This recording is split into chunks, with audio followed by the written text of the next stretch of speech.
Hello there. Just before we get into today's content, I want to give a quick shout out to a new friend of mine, the Mimic Box. The Mimic Box are a 3D print company that you can find on Etsy. These guys, in fact, and they're really, really cool and they're really, really lovely. They are based in Portugal and they do 3D prints and they ship them out at a very reasonable cost. And if you go to their website right now, go to their website and you order anything, just type in the promo code JJPainting for 10% off, just to share the love of the hobby. It supports them, it supports me. I'd appreciate if you did it. You support your own hobby, and let's get into it. Hello there, and welcome to JJ Painting. I am JJ, and today we're doing a video about the Necrons. I know, it's crazy, right? So for those of you who are new to this channel, or 9 of you, because I think a lot of you guys are always returning subscribers, in which case thank you. Thank you so much, my beloved subscribers.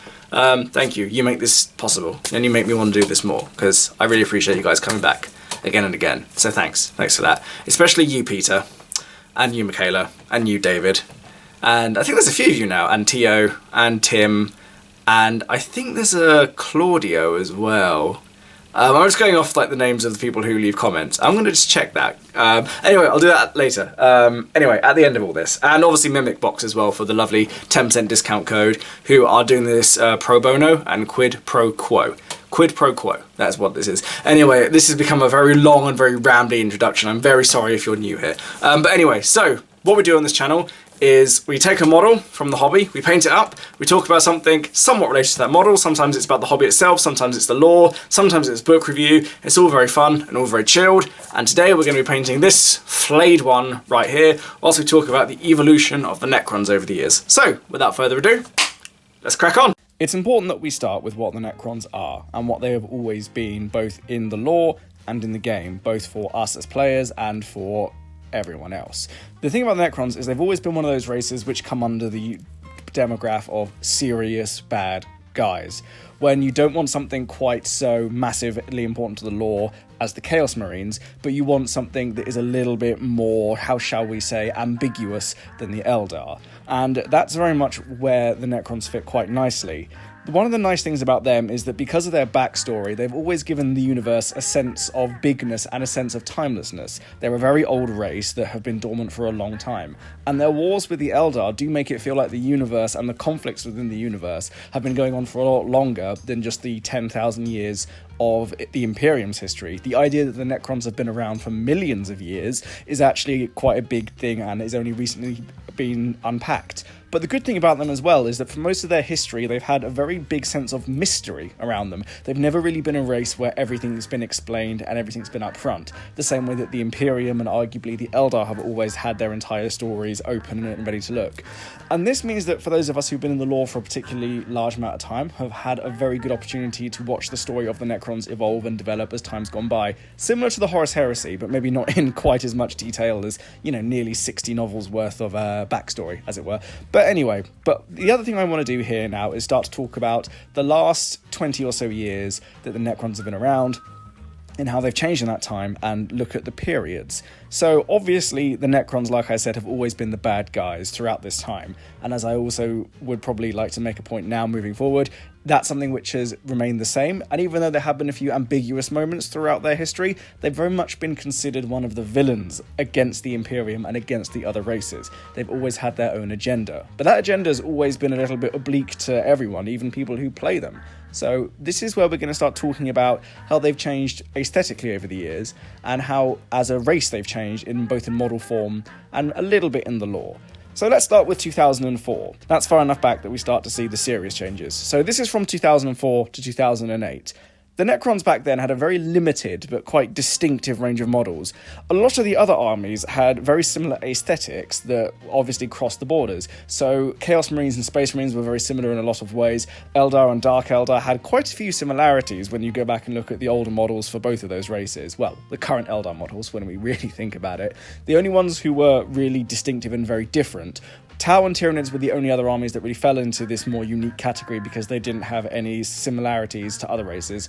Orcs I don't count for this because Orcs were present both in 40k and in fantasy. So they always had a doppelganger on both sides of the gaming board, whichever way you flipped it. Whilst the Necrons were quite distinctive, they were let down by a very limited range of models. It really was just warriors, the monolith, which was their one vehicle, destroyers, heavy destroyers, flayed ones, and a couple of other bits and pieces. So this obviously for the players led to the very unfortunate scenario where no matter who was playing it, you were almost always playing the same kind of Necron army, even if it was against somebody different, which is quite an interesting way of looking at it. But obviously they did have a few unique perks. They had the Shards of the Catan, which were very interesting. They've kept their Resurrection rule, which has been quite unique for them and has largely remained untouched over the years. It has been tweaked hither and thither as different editions have come around, but it still remained a very core part of the Necron identity, and that's a good thing. It was speculated a couple times that they might lose it, or it might be replaced by something else, but the fact that it hasn't, I think, is a very good thing for them as an army, and quite good for the players who've been in it for the long haul. But obviously this is going back to quite a long time, and obviously from this point we can see why at that point they needed an update even then. And the funny thing about talking about armies that needed updates retrospectively is it's sometimes very hard to realise what those updates would bring with them until after they've happened, and what looking at them before that can sometimes be forgotten about. And it's important that we take a second just to dwell on this, because for the Necrons in that window before 2008, where everything really did change for them, it was so limited, but it was still not the most uninteresting army out there. Their colour scheme, yes, was not the most interesting one out there, unfortunately. If anyone remembers the old gunmetal look of the Necrons, which was very much exclusively the only look they had. And it was a very clean look. It wasn't quite as sterile as the Tau look, but it very much looked quite aged and quite clean, even though it was meant to be millions of years old, living metal. And if we jump forward to now, I would argue that the current colour schemes for the modern dynasties, the way they are painted, obviously reflects the idea that these are much older units. These are a much older race that have been around for millions of years, so there is decay, there is neglect, there is rust, there is damage. And it's good to see that more represented in the models of today than it was back then, but obviously that's just how the march of time has given us such wonderful things. But we get ahead of ourselves. But we need to talk about the biggest moment, I would argue, in the Necron timeline, and that was their codex in 2009. 2009 really was the year where everything changed in 5th edition for Necrons. Whilst the changes from 4th edition to 5th edition weren't as huge for some other armies, for Necrons it was enormous. First of all, they received multiple new kits in plastic. They received walkers, they received transports, they received new units, new heavy infantry and new elite infantry. Before then, virtually everything they had that wasn't a Necron warrior and wasn't a Necron destroyer was in metal, which made them both very heavy and very expensive. But now they had plastic models, which was bringing them more in line with some of the other races. And the other thing to remember about the Necrons is that because their range was so small, all of this was expansion. It wasn't re-releasing or reimagining kits. If we think of other races, such as Space Marines, Chaos Marines, and even Imperial Guard, as well as Eldar, what we see is things going from metal to plastic. So Stern Guard veterans for Space Marines, Howling Banshees recently for Eldar, where we see units going from the old metal kits, sometimes defined cast and as plastic. For the Necrons, it was just expansion. It was new ideas, it was new models. Because the range was so limited, in some respects it did allow Games Workshop to actually create a whole new army and a whole new set of models that hadn't been seen within that army before. Arguably, this wasn't even as significant as when it happened for the Dark Eldar. The Dark Eldar themselves, or the Drukhari as they are now, largely was just re-releasing things like Mandrakes, Incubi, Warriors, Witches, Raiders, Ravagers, and their jet bikes. They'd all existed before, and they were all re-released in plastic, much nicer than they were before, certainly, but these were models that had already existed. They were largely just new models in plastic with a very updated design that looked much nicer, but ultimately these were still ideas from previous editions. Necrons, these were brand new ideas for an army that had never had this before, and that was a really big deal, and it was an incredibly impressive deal as well. On top of this, they also received new special characters, and this was a really big deal. For an army that had no special characters beyond the 2 Shards of the Catan, which are the Necron gods, this was quite a big deal. When we come to talking about special characters, is that that's a whole other conversation. But if there's one thing you can say about most special characters, is they really do give an army a face, as well as a personality in some cases. When we think of Chaos Marines, we think of Abaddon. When we think of Space Marines, we think of people like Marnius Calgar, Mephiston, Dante, Logan Grimnar. When we think of Eldar, we think of Eldrad Ulthuan or Prince Uriel. But the Necrons didn't have that for a really long time. But now we have characters like Trizon the Infinite, who's a very interesting character in his own right in many respects, and it gives the army more personality. And those characters really did add to that sense of agelessness and that sense of timelessness that all started from this massive new release. But obviously they also had a massive aesthetic update as well, where a lot of the models themselves started to take inspiration more directly from North African civilizations that were around in the ancient times, such as the Carthaginians, the Nabateans, and Yes, I suppose the Egyptians as well, but, you know, look up those two as well, because they're both really interesting, and more people should learn about them. They are really fascinating civilizations. Anyway, but obviously they also then received updates that were in line with other races as well as time went on from 2009 to 2017. They all got new flyers as well as time went by, and on top of that they managed to keep a lot of their original identity as being the deathless army of ancient cyborgs. And eventually they were the first army in 7th edition to receive the Decurions, formations as they were known. Formations are still a controversial topic, as I've said in previous videos, so we will say no more about them at this time. But that obviously then brings us up to 2017. And 2017 very much was the year where everything changed for 40k, when we made that change from 7th edition to 8th edition. And that was a watershed moment again for everyone. The Necrons were caught up in that and ended up in the Xenos index for a little while before receiving their first codex, which, you know, was a pretty solid codex. It updated a lot of the rules. They received a handful of new kits, I believe, when they got their new codex out, but largely most of the army stayed very much the same as it was before then. And I'm only going to touch briefly on 8th edition because there's not much to be said about this.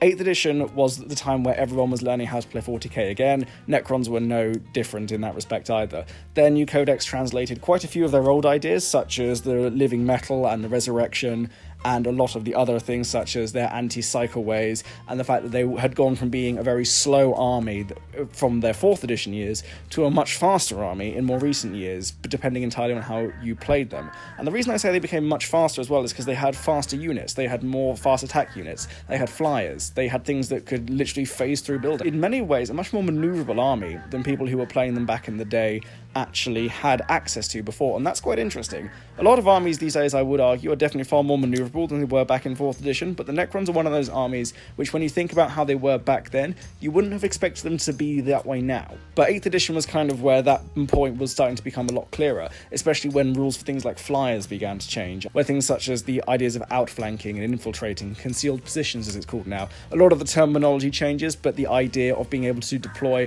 or set up on different parts of the board or arrive from different parts of the board with far fewer limitations and far less randomness in it in 8th edition and 7th edition benefited the Necrons as much as it benefited many of the other armies. But then, all of that pales when we talk about 9th edition and Indomitus. Indomitus. Now, again, what needs to be said about Indomitus for Necrons? In brief, it was when everything changed again. The Necrons went from being one of a large number of very colourful and interesting races to receiving the update that I would argue lore-wise, if not necessarily models-wise, they really needed. And that was to give them a bit more of a centralising figure. The dynasties came in, the Silent King model was finally introduced, and it was an update that they needed because it gave them a bit more of a centralising figure around which to revolve. By this point, it's important to remember that most of the other races all had something of a centralised figure around which they would all be able to circle. Obviously, we have Guilliman for the Imperium at large, so that's not just Space Marines, but also things like the Astra Militarum. The Chaos players had Abaddon, and again, that widened out to just beyond the Black Legion. But then we had Mortarion, we had Magnus, we had Ghazghkull. All the other races had far bigger characters, almost larger-than-life leaders who could almost attain godlike levels of power. And with the return of the Silent King, that was something which the Necrons needed. Yes, the Shards of the Catan never went away, but they weren't really the focus of most armies. They'd taken a bit of a backseat since 4th edition, considering how rapidly and how large the Necron collection had become in the intervening years. And this can be illustrated really well just by looking at the fact that the Void Dragon was the first Catan model to be released in years. But ultimately, the Silent King was a much bigger deal because he had a far more of a figurehead-like role than the Void Dragon had, than the Nightbringer had, or the Deceiver had at any given point in the intervening years. And if we look at it from a lore perspective for a moment, the Necrons always had an antagonistic role to play. They were always very much a foil for their opponents. When we look at the Fall of Damnos campaign with Sicarius, when we look at the fighting on Bull, when we even look at things such as the Dark Crusade expansion for the Dawn of War novels, the Necrons were always very much there as yet another enemy for the Imperium. But they did have their own agenda, and they do have their own plans. They are quite fractious as a faction, but that's the same with most of them. But having the Silent King finally taking centre stage in that is a really important step forward for them, and I think it needs to be emphasised. But obviously this then leads us up to now. And in that last update that we got in 2020 for the Necrons, where suddenly all of their kits were brought up to date, a lot of the old ones simply ceased. We have new Necron warriors, we have a new Necron monolith, a lot of new ideas have been used with some of the old things. So the new Scorpek destroyers came along, which was something of a twist on the established destroyers of yesteryear. But these are all new ideas and new ways to reinvent some of what was already there in the Necron Codex. But considering this is really the first time in a very long time that we're seeing new models being born out of old ones, it's quite understandable. But looking at the age difference between an old Necron warrior and a new one is quite something. And it shouldn't be sniffed at that we can almost see 20 years of intervening history between that Necron warrior and this one, and that's something to bear in mind. And the last thing I want to point on is the fact that 9th edition has started to bring more and more ideas from the lore into the game itself. So like many other things, we now have Necron Dynasties, the same way we have Space Marine chapters, Astra Militarum regiments, Orc clans, Eldar craft worlds, etc, etc, etc. And the fact that all the races are getting these updates, the idea that you can customize and build your own factions within each army, is a good thing. And for the Necrons, it's no less of a good thing for them either. The Necrons being as old as they are and as far-reaching as they are, it makes sense for there to be quite a few dynasties out there. And it also makes sense for them all to have quite different ideas as to what they want. Ultimately, what I think the Necrons have come to now is a far more fleshed out and more explored idea. They've gone from being, in some respects, a concept army, as they were back in 2002, 2004 time, to being a more fleshed out idea and proof of concept. Here is what you get from the deathless cyborgs from 65 million years ago. Here's what happens when they are back at full strength. And here's what they're bringing with them. The thing I want to close on when it comes to the Necrons at this point as well, is that whilst we are looking at them nowadays as being this whole new army, these many new kits, these many new ideas that now sit in this very new feeling codex, is that all those ideas are based on many years worth of work and an ever evolving new wave of ideas that have come into the Necrons as time has gone by. And a lot of it feels like it's come from nowhere, but it really hasn't. In the few novels they have appeared in their codex fluff, and in that very small number of books they have had, the Necrons have slowly been given more and more space to flesh out and to grow. And so each new release has come with new ideas that a lot of other armies simply didn't have. So where they are now is in a very different place to where they were before, but they've held on to so much of the original ideas and aesthetics that they were born with, and to see them a bit more fully realised is a really good thing, both for people who play with them and for the lore in general. But as always, I like to hear what you guys think. Tell me, what do you think about the Necrons? Do you think that there has been a massive change over the last few years? Do you think they're still relatively much the same as they were back in the old times? If you don't remember what they were like back pre-2010, then tell me what you think of the Necrons that you know and how you think they should continue to evolve. Let me know your thoughts. I look forward to hearing from you. So, those are my thoughts on the evolution of the Necrons over the last few years. It's quite a contemplative video, this one, I feel. But anyway, I feel like my points are there. Let me know what you guys think in the comments below. I'm watching down there, you know what to do. Like, comment, subscribe, all the good YouTube fun things. I post my videos on Fridays and a day in the week. Thank you all very, very much for watching. Goodbye, and have a lovely day.